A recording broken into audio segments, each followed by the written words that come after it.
We've finished the arm movement. Now we can move to the feet. Let's unhide the right leg and focus on its details. One thing for sure is clear. 3 frames is too much time for the foot to come down to the ground after it already had contact with it.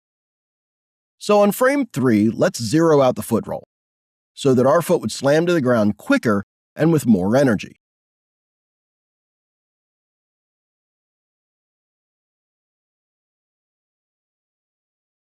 Okay, now the other thing. Once our foot is coming down to the ground, we want to have some overlap with the toes as well. So in frame 3, let's bring the toes up. That way we have a nice overlap on our foot.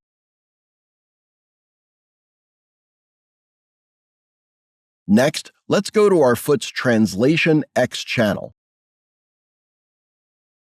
Once the foot contacts the ground, from that frame right until the last frame before it leaves the ground, the foot needs to be moving back at a constant speed. So I want this part to be a linear curve. And now I can delete the keys between these frames. Let's break up the tangent and bring this handle up to form a linear curve. Okay, that's what I want. Final thing, let's go to the foot roll channel. Here, the foot slams to the ground, then it starts to lift up the heel. We want to look at these keys and make sure that they're forming a nice shape and that our heel continuously is lifting up higher right until the passing pose, and then goes the other way before planting the foot down. Okay, this looks fine.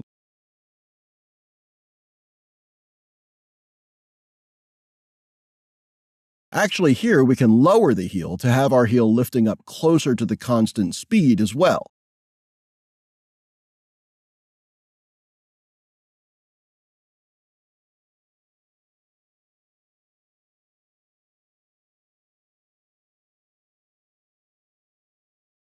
We should also follow the knee and check if it has any pops.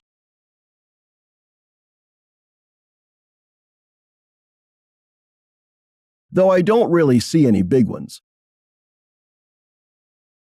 But if you do, you should know that the knee pop happens because of the change in direction which is caused by the distance between the hip and the foot.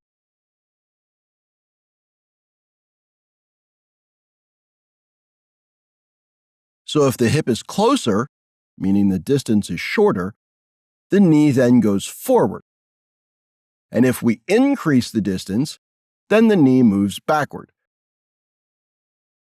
If you have any knee pops, you can try to fix the distance between the hips and the foot by repositioning the heel, or perhaps just bring the overall weight of your character a little bit lower or higher depending on your situation. For now, my leg movement seems to be fine, so I won't do any more changes to it. That was how you set up your arm and leg movement and add some details. I have already done the same thing for the other side of the character, so you should try to do that on your own. Once you're done with that, you can move on to our final step and go over all the controls and do a final polish pass. That means that when you select the control, actually let's select them all at once and go to Curves, Pre-Infinity, Cycle, Curves, Post-Infinity, Cycle, so that you have all your curves cycling. Once you have that, you can start with the main body control and go through all of its channels and check if you have any bumps like this when your last key transitions into the first one, which you need to fix. You can do that by selecting both keys, the first one and the last one, by holding down Shift and dragging your mouse around them. Then, while you continue to hold down Shift, select both handles on the same side, and then with middle mouse button down, drag the handles up or down to change the direction of your handles, and that way, fix the curve. Let's go to the translation Z. Here we have the bump as well, which we have to fix because when we're cycling, we need our last key to transition nicely into the first one and then continue to go in the same direction. Currently, our first and last keys have these straight horizontal handles, which form a bump, because when we first set the poses, Maya automatically creates a slow in at the end and a slow out at the beginning, although we actually need a straight line there. So we should rotate these handles to form a nice, continuous curve.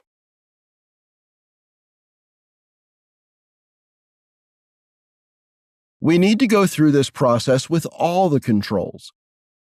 Here I have the curves of my hips. Let's bring the handles this way here as well. Rotation Y looks good.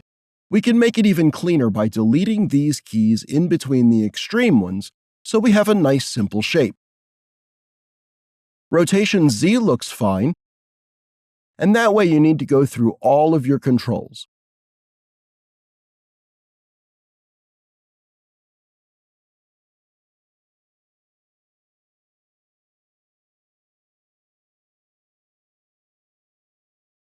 And don't need any keys in my rotation Z channel of the wrist control, so let's copy this value and paste it to all the keys.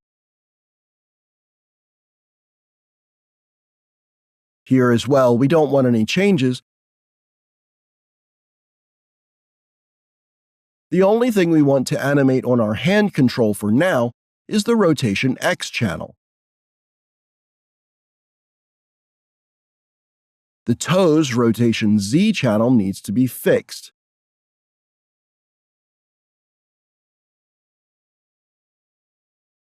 Here, everything looks fine. So go through all your controls and their channels, and once you're done, you should have a nice and clean vanilla walk cycle. Before you start playing the cycle, the only thing left to do is shrink the timeline to 24 frames. Because when we're actually playing the animation, we don't need to see frame 25, because the first pose and the last pose are the same. And if we see them both, that means we see two identical frames, which creates an illusion of a small bump in our animation. So we need to shrink our timeline to 24. The reason why we need to have the pose on frame 25 when animating is because we need all the curves to transition nicely into our first pose, that way creating a never-ending cycle. So let's see the animation.